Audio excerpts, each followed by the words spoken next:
The Lord be with you. And with your spirit. A reading from the Holy Gospel according to John. Glory to you, O Lord. Pilate said to Jesus, "Are you the king of the Jews?" Jesus answered, "Do you say this on your own, or have others told you about me?" Pilate answered, "I am not a Jew, am I?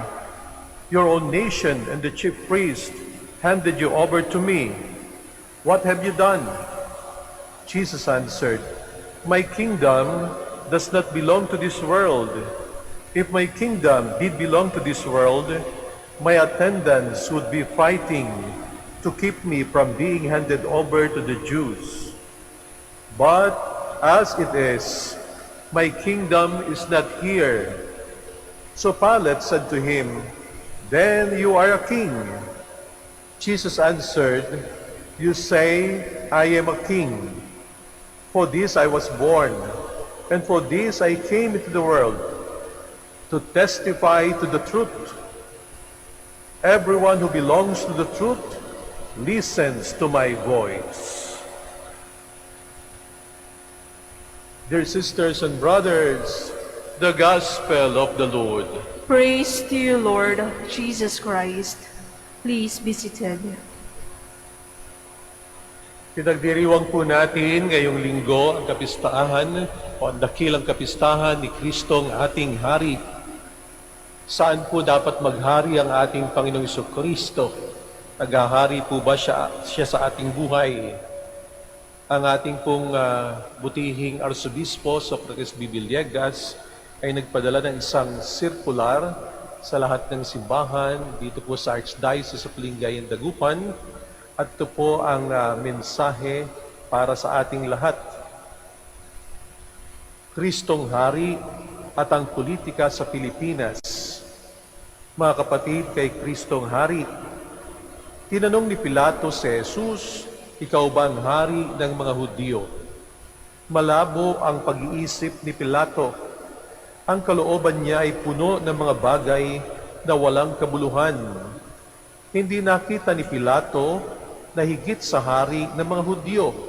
Nasa harapan na niya ang hari ng sanlibutan. Ngayon ay ating ipinapahayag ang paghahari ni Kristo ay sumasakop sa lahat at sa bawat isa, sa lahat ng lugar, sa lahat ng panahon. Ayon sa sulat ni San Pablo sa mga taga-Pilipos, sa gayon, sa pangalan ni Jesus ay luluhod at magpupuri ang lahat ng nasa langit, nasa lupa, at nasa ilalim ng lupa. At para sa kaluluwalhati ng Diyos Ama, ang lahat ay magpapahayag na si Jesucristo ang Panginoon. Ang lahat-lahat ay dapat na isuko ang sarili kay Kristong Hari. Paghihiwalay ng simbahan at estado. Nararapat bang may paghihiwalay sa pagitan ng simbahan at estado? Oo. Nararapat bang may paghihiwalay sa pagitan ng Diyos at tao? Hindi. Nararapat bang may paghihiwalay ang Diyos at politika? Hindi. Kapag walang Diyos sa politika, ang mga pamumuno ay mauuwi sa kasamaan at ang mga mamamayan ang siyang daraing ng sakit. Pagdaing ng hapis, wiwikain ng mga tao, "Panginoon, tulungan mo kami sa panganib," at tutugon sa pagtulong ng Diyos sa pamamagitan ng pagpapadala ng mga guro upang magturo at mag-anyaya sa pagsisisi.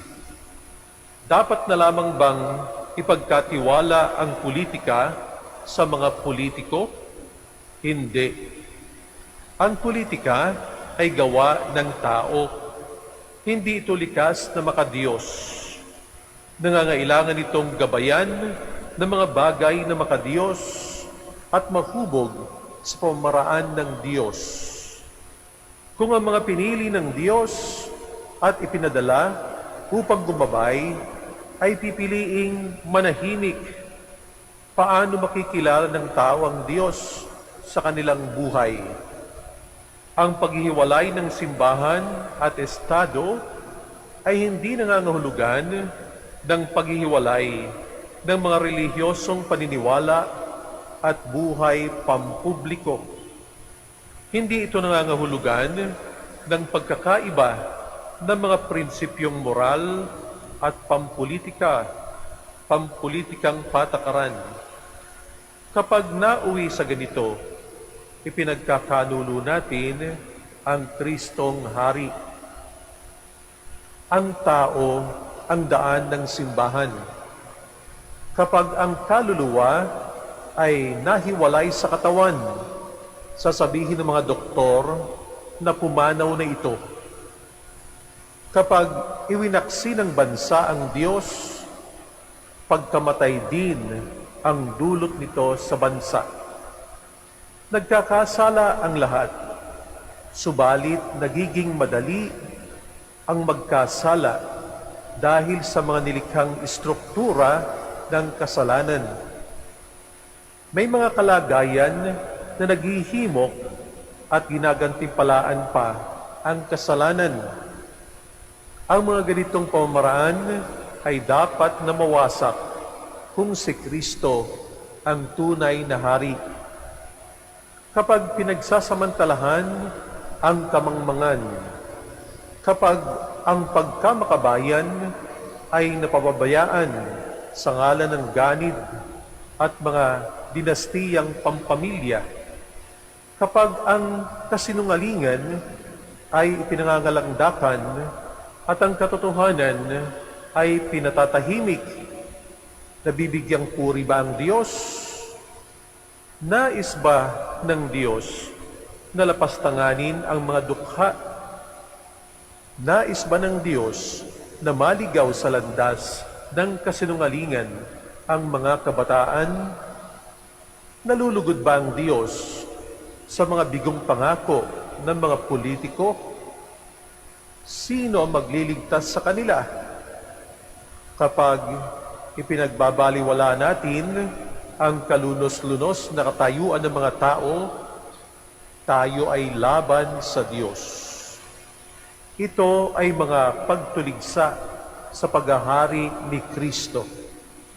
Ang mga tagasunod ni Kristo ay dapat na magsalita. Ang pag-ibig ay politikal.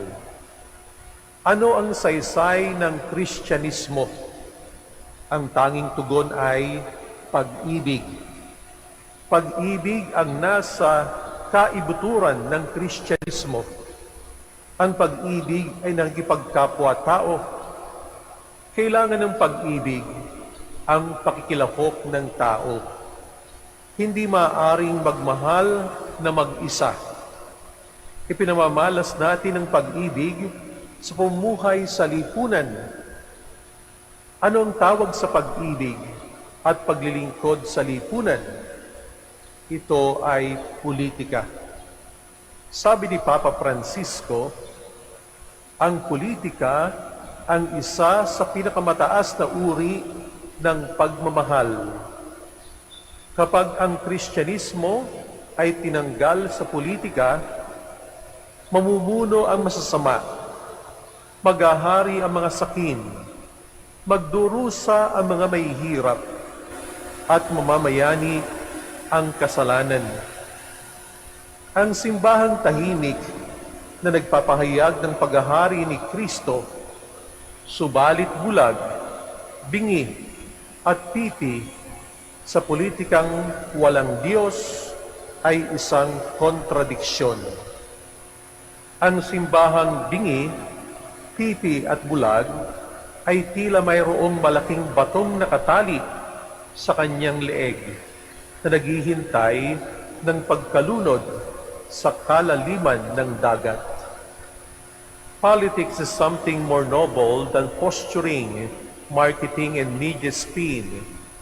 These saw nothing but division, conflict, and oblique cynicism, incapable of mobilizing people to pursue a common good. from Fratelli Tutti. Sa lahat ng bahagi ng buhay katoliko ng mga Pilipino, ang politika ang higit na nangangailangan ng paghahari ni Kristo upang dinggin ng langit ang ating mga panalangin. Patawarin tayo sa ating mga kasalanan at hilumin ang ating bayan. Kristong Hari, itinalaga namin sa iyo ang politika sa Pilipinas. Pagharian mo kami, kupkupin mong muli ang politika sa aming bansa. Ibulid mo sa kanilang trono ang mga tampalasan at itaas ang mga babang loob. Kristong Hari, ilapit mo kami sa iyong paghahari. Amen.